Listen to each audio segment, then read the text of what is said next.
황선홍 장군님, 네. 도보다리에서 USB를 넘겼는데 처음에는 국가기록보존소한테 물었습니다. 여기 들어왔냐니까 안 들어왔다는 거예요. 네. 그거 대통령은 자기 임기 때 있었던 모든 일을 국가기록보존소에 넣기로 돼 있죠. 맞습니다. 그거 안 넣는 해도 문재인은 이것은 사실은 위법 아닙니까? 위법이죠. 위법이죠? 네. 그런데 안 들어왔다고 하기에 그 어디서 만들었냐? 통일부, 이인영 통일부에서 전체를 조합해서 만들었다. 그 통일부한테 질의를 했습니다. 우리 구조화 변호사님이 그 내용을 공개하라. 그랬더니 통일부에서 하는 말이 국가 기밀 사항이 너무 심각하므로 공개할 수 없다. 그러면 국가 기밀 사항이 너무 심각한 것을 김정은한테는 주면 됩니까 안 됩니까? 절대 안 됩니다. 절대 안 됩니다. 그런데 들리는 소문에 의하면 원자력 발전소 설계도는 이미 거기 있다고 대전법원에서 판결을 했고, 우리 보고는 원자력 발전소 하지 말라고 해놓고 설계도를 북한한테 준 이놈은 어떻게 되겠습니까? 이거 처형해야 됩니다. 처형해야 돼요. 이 심성이 고우시고 4대 장로의 아들인 우리 삼성 장군 황준선 장군님도 말이 점점 더 세지기 시작했습니다. 내 앞에 있으면 다 세져요. 그런데 들리는 말에 의하면 작전계획이 있잖아요. 작전계획이 그 안에 있었다 이거야. 그게 그 한미연합사에 계실 때 장로님이 처음에 그것을 발휘해서 지금 발전이 된 거죠. 그것이 그 작전계획을, 그 작전계획이 뭐 하는 겁니까 도대체? 작전계획은 네. 그야말로 북한이 다시 우리나라를 전면 남침하면은 우리가 어떤 계획으로 어떻게 싸우겠다 이것을 규정해 놓고 그 계획에 의해서 우리가 연합 연습을 하고 훈련을 하는 것입니다. 이 작전 계획이야말로 국가 기밀 중에 기밀이. 네.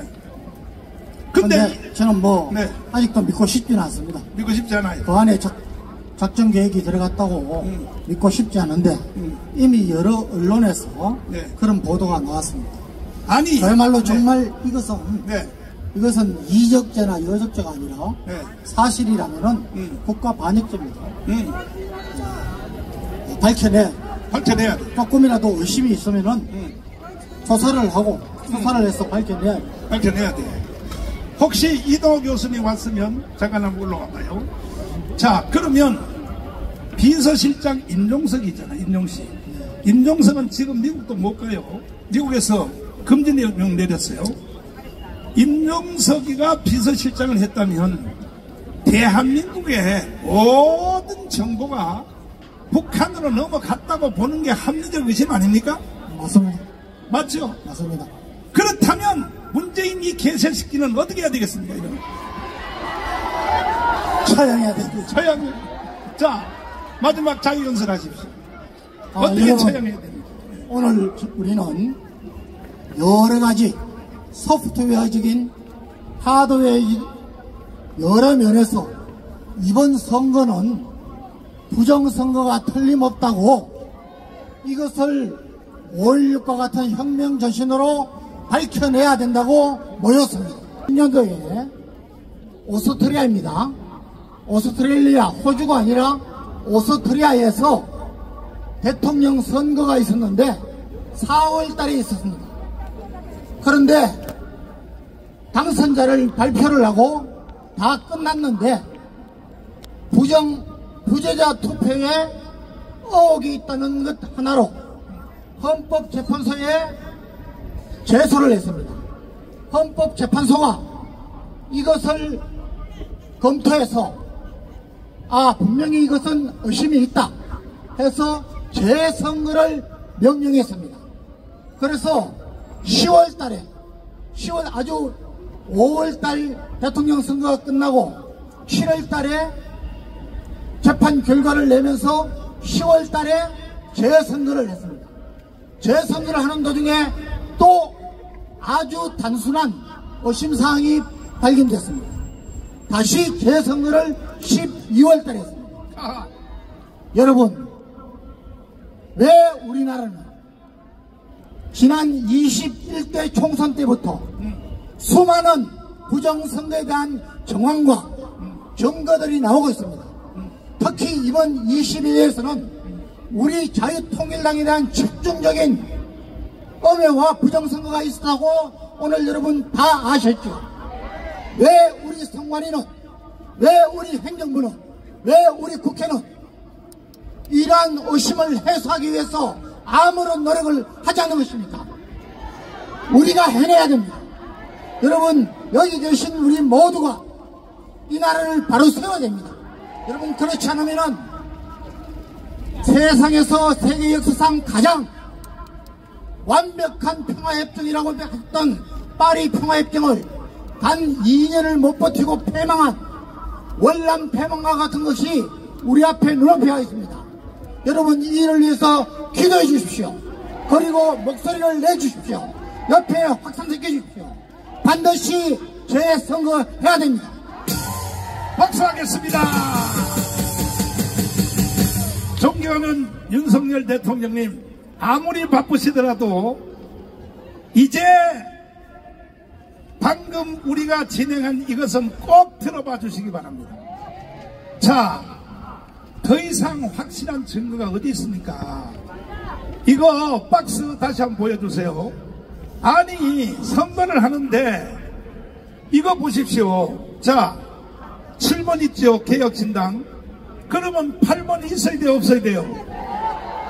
근데 8번이 여기 있어, 없어요? 9번으로 바로 뛰어갔죠?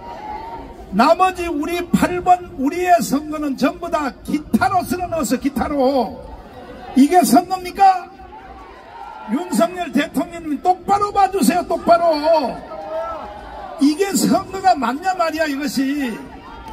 거기다가 실수로 우리 감독관이, 자유통일당 감독관이 엘리베이터를 누르는데 잘못 눌려서 지하실을 눌렀더니, 지하실에 갔더니 세상에 투표용지를 파쇄하는 것이 나왔는데, 한번 보십시오.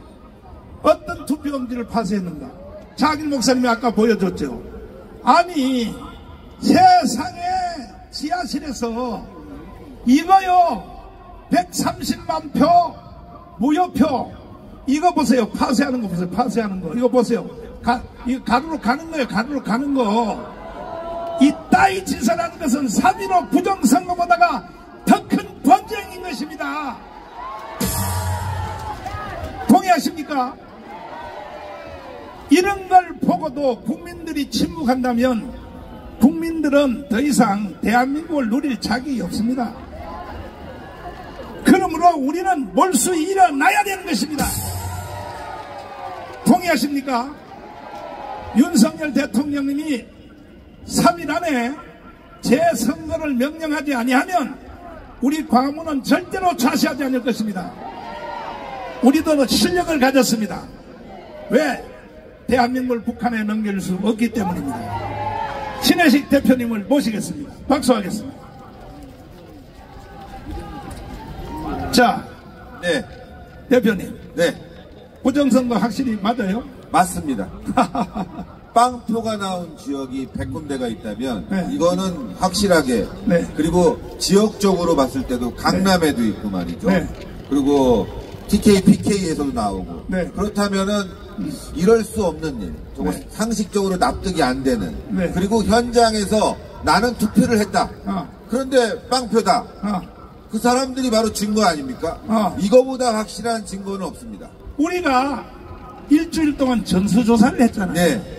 했더니 세상에 빵표 지역이 30표가 나오고, 그렇죠. 투표한 지역이 증명서까지 다 띄었거든요. 증명서 직접 뛰어와서 네. 제출을 했고, 네. 나는 자유통일당을 찍었다. 네. 그런데 내 지역에서 왜 빵표가 나왔냐? 네.